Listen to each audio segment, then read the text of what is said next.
نحمدہ و نصلی علی رسولہ الکریم، اما بعد، فاعوذ باللہ من الشیطان الرجیم، بسم اللہ الرحمن الرحیم۔ السلام علیکم ورحمۃ اللہ وبرکاتہ۔ کیسے ہیں آپ لوگ؟ اللہ سے دعا ہے کہ اللہ تعالیٰ سب کو اپنے گھروں میں اپنی حفظ و امان میں خیر و عافیت سے رکھے، آمین۔ کل ہم نے سورہ بقرہ کی آیت نمبر 161 تک پڑھا تھا، تو آج ہم انشاءاللہ تعالیٰ آیت نمبر 162 اور اس سے آگے دیکھیں گے۔ اپنا سبق شروع کرتے ہیں۔ رب اشرح لی صدری ویسر لی امری واحلل عقدۃ من لسانی یفقہوا قولی ربنا زدنا علما اللہم فقہنا فی الدین الہی آمین یا رب العالمین۔ سورہ بقرہ ہے، آیت نمبر ہے 162 اور پارہ ہے ہمارا دوسرا۔ خالدین فیہا لا یخفف عنہم العذاب ولہم ینظرون، وہ ہمیشہ اسی لعنت میں گرفتار رہیں گے، ان سے نہ تو عذاب ہلکا کیا جائے گا اور نہ ہی انہیں کچھ مہلت دی جائے گی۔ ٹھیک ہے، تھوڑا سا پیچھے آ جاتے ہیں کہ اللہ تعالیٰ نے بتایا کہ جو لوگ جو ہیں ہمارے حکموں کو، ہماری آیتوں کو جو ہم نے نازل کی اسے چھپاتے ہیں، باوجود اس کے کہ ہم نے ان لوگوں کے سمجھانے کے لیے اپنی کتاب میں کھول کھول کر بیان کر دیا تھا، تو ایسوں پر اللہ اور تمام لعنت کرنے والوں کی لعنت ہے۔ پھر اللہ تعالیٰ نے آگے فرمایا کہ جو لوگ توبہ قبول کر لیتے ہیں اور اپنی حالت درست کر لیتے ہیں، یعنی جو بگاڑ انہوں نے پیدا کیا ہوتا ہے اس کو واپس درست کر دیتے ہیں، تو اللہ تعالیٰ ان کے قصور معاف فرما دیتا ہے۔ بے شک اللہ تعالیٰ بہت زیادہ معاف فرمانے والا ہے۔ اور جو لوگ کافر ہوئے، یعنی جنہوں نے مانا ہی نہیں، ٹھیک ہے، تو کافر ہی مرے اسی حالت میں، تو اللہ تعالیٰ فرما رہے ہیں کہ ایسے لوگوں پر اللہ کی اور فرشتوں کی اور لوگوں کی سب کی لعنت ہے۔ اب اس آیت میں اللہ تعالیٰ فرما رہے ہیں کہ وہ ہمیشہ اس لعنت میں گرفتار رہیں گے، یعنی کہ یہ ہیں ان لوگوں کا انجام، اندھیرے۔ ایسے لوگوں کو اللہ تعالیٰ دنیا میں جو کچھ بھی موقع دیتا گیا انہوں نے فور گرانٹیڈ لیے، ٹھیک ہے، اسی لیے اللہ تعالیٰ نے ان سب چیزوں سے ہٹا کر لعنتوں میں رکھ دیا۔ اور لعنت ہوتی کیا ہے؟ آپ کو پتہ ہی ہے کہ اصل میں رحمت سے دوری، توفیق ہی چھین جاتی ہے ایسے لوگوں سے، پھر ادھر ادھر بھٹکتے ہیں، ادھر ادھر بھٹکیں گے لیکن اللہ کی طرف نہیں جائیں گے، ٹھیک ہے۔ تو پورے سبق میں جو بات تھی وہ اب آپ کو سمجھ آ چکی ہے کہ مشکلوں کا رستہ، پریشانیوں کا رستہ، لیکن ہے تو یہی، یعنی اللہ کا رستہ، ٹھیک ہے۔ تو آپ میں جس طرف بھی جانا چاہتے ہیں ادھر ایک ہی روڈ جاتی ہے، ٹھیک ہے، یعنی اگر ہم جنت کی طرف جانا چاہتے ہیں، ہماری آپ کی میری خواہش بالکل بے شک یہی ہے کہ ہم جنت جائیں، ٹھیک ہے، تو اس جنت کی طرف تو ایک ہی روڈ جاتی ہے۔ اب اس روڈ پر کانٹے بھی ہیں، پھول بھی ہیں، وہ روڈ تھوڑی سی کروکڈ بھی ہے، سیدھی بھی ہے، پہاڑی علاقہ بھی ہے، لیکن چلنا تو اسی پر پڑے گا، ٹھیک ہے۔ اب آپ کے میرے لیے وہ رستہ کھلا ہے۔ اللہ سے دعا ہے کہ اللہ تعالیٰ ہمیں بھٹکنے سے بچا لے، آمین، ہمیں بھول بھلائیوں سے بچا لے، سیدھی سیدھی زندگی گزارنے کی توفیق عطا فرمائے کہ ہم سیدھی زندگی گزار کر اللہ کے حکموں پر چلنے والے بن جائیں۔ جب ہم اللہ تعالیٰ کے سیدھے سری حکموں کو چھوڑتے ہیں نا، یا چھپاتے ہیں اور کہتے ہیں کہ جی آج کے دور میں یہ جائز نہیں ہے، وہ نہیں ہے، اس کا ایک نقصان سن کر پھر بات ہم ختم کر دیتے ہیں۔ پھر آپ کی زندگی میں مشکلات آتی ہیں، آپ کا شوق ہے کہ بس ہم اپنی مرضی کا ہر کام کریں، ٹھیک ہے، تو کر لیں، اپنی مرضی کے کام کر لیں، حرام کو حلال کہتے ہیں نا، تو آپ کر لیں، لیکن اگر آپ اندر سے اچھے ہیں تو ایک بات میں آپ کو بتا دوں کہ اللہ تعالیٰ آپ کو بیماریوں سے، پریشانیوں سے، دکھوں سے گزار کر پاک کرے گا۔ یہ بات جو ہے نا، یہ آپ اچھی طرح نوٹ کر لیں کہ اگر آپ اپنی منمانی کریں گے، اللہ کے حکموں پر نہیں چلیں گے اور آپ اندر سے اچھے ہیں، آپ کا دل اچھا ہے، ٹھیک ہے، تو پھر کیا ہوگا؟ اللہ تعالیٰ آپ کو مختلف قسم کی پریشانیوں میں ڈال کر آپ کو پاک کرے گا، بالکل ویسے ہی جیسے جو مسلمان دنیا میں گناہ کر رہے ہیں، آخرت میں جہنم میں اپنی سزا بھگت کر وہ جنت میں جائیں گے، یعنی وہ جہنم کی سزا صرف انہیں گناہوں سے پاک کرنے کے لیے ہوگی، ٹھیک ہے، جبکہ جو کافر ہوں گے وہ تو ہمیشہ ہی جہنم میں رہیں گے، لیکن جو لوگ مسلمان ہوں گے اور جنہوں نے غلطیاں کی ہوں گی وہ اپنی گناہوں کی سزا جو ہے وہ بھگت کر پھر جنت میں جائیں گے۔ تو وہ جو سزائیں ہیں، جو اللہ تعالیٰ ان کو جہنم کی سزائیں دیں گے، وہ صرف انہیں ان کے گناہوں سے پاک کرنے کے لیے ہوں گی۔ اور اسی طرح دنیا میں اگر کوئی مسلمان حلال کو حرام کہتا ہے اور اپنی منمانیاں کرتا ہے اور اندر سے اس کا دل اچھا ہے، تو اللہ تعالیٰ اس کو دنیا میں آزمائشوں میں ڈال کر اندر سے پاک کریں گے، اس کو اس کے گناہوں سے پاک کریں گے، ٹھیک ہے۔ اور اگر آپ اندر سے کھوکھلے ہیں، ٹھیک ہے، اندر سے کھوٹے ہیں، تو پھر کیا ہوگا؟ پھر لعنت بھی ہے اور جہنم بھی ہے، دنیا میں بھی لعنت ہے اور آخرت میں بھی جہنم ہے۔ تو اللہ تعالیٰ سے دعا ہے کہ اللہ تعالیٰ آپ سے اور مجھ سے راضی ہو جائے، آمین۔ اگلی آیت دیکھتے ہیں، وَإِلَٰهُكُمْ إِلَٰهٌ وَاحِدٌ لَا إِلَٰهَ إِلَّا هُوَ الرَّحْمَٰنُ الرَّحِيمُ، اور لوگوں تمہارا معبود خدائے واحد ہے اور اس بڑے مہربان رحم والے کے سوا کوئی عبادت کے لائق نہیں۔ اب یہاں سے سورہ بقرہ کا وہ حصہ شروع ہو رہا ہے کہ جس میں اگر ہم اس حصے کو اچھی طرح سمجھ جاتے ہیں، دل میں اتار لیتے ہیں، تو اللہ کی محبت جو ہے نا وہ ہمارے اندر موجیں مارے گی، ٹھیک ہے۔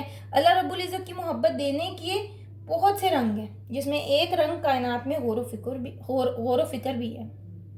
جب انسان اللہ کو نیا نیا یاد کرنا شروع کرتا ہے نا، تو اس کو سمجھ نہیں آتی کہ اللہ کو کیسے یاد کیا جائے، حتیٰ کہ ایک رسمی طریقے پر عبادت کرتے کرتے جس میں کہ ہم زندگی گزار چکے ہوتے ہیں اپنی، ٹھیک ہے، وہ اللہ کو یاد کرتا ہی نہیں اور عبادت کرتا رہتا ہے۔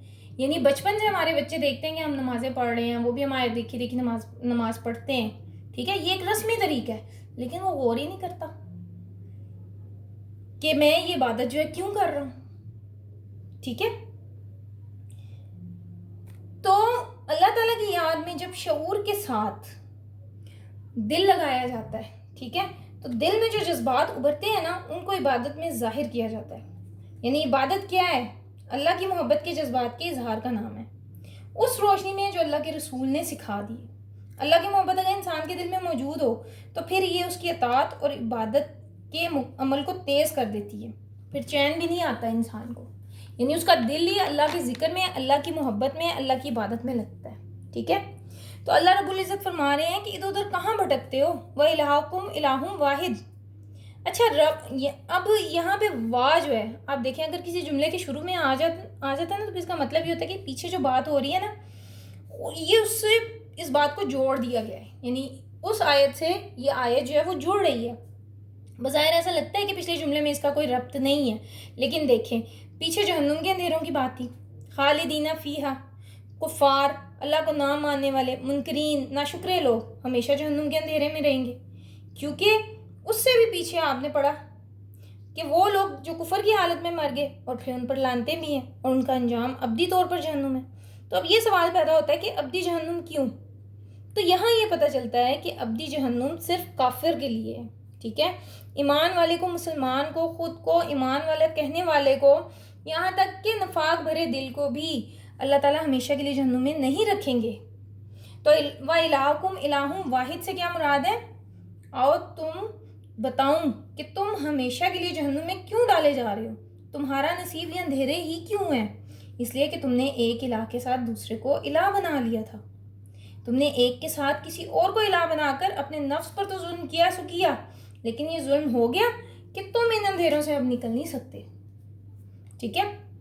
یعنی زندگی میں کفر کے اندھیرے تھے، شرک کے اندھیرے تھے، تمہیں رب نظر ہی نہیں آتا تھا، تو یہاں پھر اس کا انجام بھگت لو، تمہارے سامنے ساری باتیں موجود ہیں۔ تو اس میں آپ کے اور میرے لیے ایک بہت ہی گہرا نقطہ ہے۔ سب سے پہلے تو الحمدللہ ثم الحمدللہ کہ اللہ تعالیٰ نے ہمیں کفر اور شرک سے بچا لیا۔ آپ کہہ لیں اس سے پچھلی آیت پر سورہ بقرہ کا پہلا باب ختم ہو گیا تھا، ٹھیک ہے۔ اس میں عام طور پر آپ دیکھیں گے کہ بنی اسرائیل کے ساتھ باتیں چلتی رہی ہیں، اور پھر دوسرے پارے کے شروع میں قبلے کی تبدیلی سے اب یہاں اصل بات میں، یعنی اصل میں امت مسلمہ کو ایک منہج دیا جا رہا ہے۔ یعنی آپ یہاں یہ کہہ سکتے ہیں کہ اس سورت کا دوسرا باب جو ہے وہ شروع ہو رہا ہے، جس میں نئی بننے والی امت کو اس وقت کے حالات کے مطابق ہدایات دی جا رہی ہیں، ٹھیک ہے۔ یعنی شریعت الہی کی تجدید ہو رہی ہے۔ اہل کتاب پر ضمنی طور پر تنقید کے ساتھ ساتھ امت مسلمہ کو ان کے حقیقی مقاصد سے بھی آگاہ کیا جا رہا ہے۔ تو بات بڑی اہم ہے کہ وَإِلَٰهُكُمْ إِلَٰهٌ وَاحِدٌ، یاد رکھیں توحید وہ پہلی اینٹ ہے جس پر دین اسلام کی عمارت کھڑی ہے۔ آپ اس کی 101 منزلیں بنا لیں، 1000 حکم سورہ بقرہ کے لے لیں، پورے قرآن کی پوری شریعت کے احکامات لے لیں، نیچے سے یہ اینٹ گرا دیں گے تو سارا دین گر جائے گا۔ یعنی اگر کسی کی توحید ٹھیک نہیں ہے نا، تو اس کی نمازیں، روزے، صدقہ خیرات، چیریٹی، اللہ کی دی ہوئی ذمہ داریوں کا نبھانا، یہ سب کام نہیں آئے گا۔ اور یہ رول صرف امت مسلمہ کے لیے نہیں ہے، ہر نبی کے دور میں یہی رول تھا۔ ہر نبی کے دور میں یہی بنیاد تھی، شروع سے آدم علیہ السلام سے لے کر آج تک کے لوگوں میں اللہ نے یہی اصول رکھا ہے، اور پچھلی جتنی امتیں تباہ کی گئی ہیں ان سب نے عقیدہ توحید کا ہی انکار کیا تھا۔ کیسے؟ وقت کے رسول کی دعوت کیا تھی؟ توحید۔ ٹھیک ہے، تو شرک وہ ایک کامن فیکٹر رہا ہے جس کی وجہ سے امتوں کو تباہ کر دیا گیا۔ اور دوسری بات کہ جب عقیدہ توحید میں میل اور گندگی آتی ہے نا تو پھر شرک کے راستے کھلتے ہیں، پھر آہستہ آہستہ لوگ ہر نعمت سے محروم ہوتے جاتے ہیں۔ تو اللہ تعالیٰ فرما رہے ہیں کہ الہ واحد کون ہے؟ وہ ایک ہی ہے۔ اور اب تک جتنا قرآن آپ پڑھ چکے ہیں آپ دیکھیں کہ پوری سورہ فاتحہ جو ہے وہ کیا ہے؟ اس میں عقیدہ توحید ہے، الحمدللہ رب العالمین الرحمن الرحیم مالک یوم الدین۔ ٹھیک ہے، پھر دیکھ لیں سورہ بقرہ کے شروع میں بھی عقیدہ توحید کے بارے میں بیان ہے۔ تو معیار ہے توحید، جو اس کو مانے وہ مسلمان، اور جو نہ مانے وہ کافر، جو اوپر سے مانے اور اندر سے نہ مانے وہ منافق، اور جو اوپنلی برملا انکار کر دے، ٹھیک ہے، نہ مانے، وہ کون ہے؟ وہ فاسق اور جہنمی ہے۔ یہی بات تھی، اور ہر جگہ آپ کو یہی چیز نظر آئے گی۔ صرف یہی نہیں ہے کہ یہاں پہ قرآن شروع ہو رہا ہے تو اس بات پر زور دیا جا رہا ہے، نہیں، یہاں سے شروع میں نا تو آپ یہ ٹاپک اب چلتا جائے گا۔ سورہ انعام پوری سورت کا ٹاپک جو ہے وہ توحید ہی ہے۔ قرآن کا نصف دیکھ لیں سورہ بنی اسرائیل ہے، اور بالکل مڈ میں دوبارہ اسی عقیدے کی بات ہے، اور قرآن کا اینڈ سورہ اخلاص لے لیں تو پورے قرآن میں جس موضوع کی حفاظت کی جا رہی ہے نا وہ الہکم الہ واحد ہے۔ تو اللہ کے وجود کا انکار کسی دور میں انسانوں نے نہیں کیا، کیونکہ یہ فطرت سے جنگ ہے۔ یہ ایسا ہے جیسے کوئی بچہ کہہ دے کہ جی میری کوئی ماں ہی نہیں ہے، یا میں بغیر ماں کے دنیا میں آیا ہوں، تو پتہ چلتا ہے کہ اس عقیدے پر انسان کی زندگی ہے۔ جب یہ بگڑا تو سب بگڑ گیا۔ آج اسی کی بگڑی ہوئی شکلیں جو ہے نا وہ سوشلزم، ڈیموکریسی، پوری دنیا میں جو بڑے بڑے نام ہیں نا وہ اصل میں یہی ہیں کہ اصل میں یہ اللہ کو الہ نہ ماننے کی ایسی کوششیں ہیں جس میں وہ کامیاب نہیں ہوتے۔ تو آپ نے، میں نے یہ دیکھنا ہے کہ ہمارا الہ کون ہے۔ یاد رکھیں لا الہ الا اللہ کہنا کوئی چھوٹی بات نہیں ہے۔ وہی اللہ ماننا ہے، وہی اللہ جو ہے وہ ہم نے ماننا ہے جس کو انبیاء کرام نے کہا تھا۔ اور یاد ہے آپ کو کہ پہلے پارے کے آخر میں حضرت یعقوب علیہ السلام کے بیٹوں نے کیا کہا تھا؟ یہی کہا تھا نا انہوں نے کہ ہم آپ کی اور اپنے باپ دادا کے الہ کی عبادت کریں گے جو الہ واحد ہے۔ ٹھیک ہے، اور وہ الہ کدھر ہے؟ اللہ تعالیٰ اپنے وجود کے ساتھ آسمان کے اوپر ہے۔ ہمارا ایمان ہے اور یہ امت مسلمہ کا صحیح عقیدہ ہے کہ اللہ تعالیٰ اپنے وجود کے اعتبار سے آسمان پر ہے، لیکن 3 باتیں یاد رکھیں، سماعت، بصارت اور علم، یعنی اللہ تعالیٰ کی جو 3 کوالٹی ہیں، السمیع، البصیر اور العلیم، یہ کوالٹیز ہونے کی مد میں اگر دیکھیں نا تو اللہ تعالیٰ سب جگہ موجود ہے۔ ٹھیک ہے، تو اگلی آیت جو ہے، نہیں ٹائم ہمارا ختم ہو گیا ہے، کل انشاءاللہ تعالیٰ ہم سورہ بقرہ کی اگلی آیت دیکھیں گے۔ اللہ تعالیٰ سے دعا ہے کہ اللہ تعالیٰ ہم سے راضی ہو جائے، ہماری ٹوٹی پھوٹی عبادتوں کو، ہمارے اعمال کو، ہماری نیتوں کو اپنی بارگاہ میں قبول فرما لے، اور ہمارے لیے اس قرآن کا پڑھنا پڑھانا صدقہ جاریہ بنا دے، اپنی بارگاہ میں ہماری اس چھوٹی سی کوشش کو قبول فرما لے۔ وما علینا الا البلاغ۔ آپ کا میرے ساتھ رہنے کا اور قرآن سننے کا بہت بہت شکریہ، جزاکم اللہ خیرا کثیرا۔ اللہ سے دعا ہے کہ اللہ تعالیٰ آپ کو اس کی بہترین اجر دے، بہترین جزا دے، آمین۔ السلام علیکم ورحمۃ اللہ وبرکاتہ۔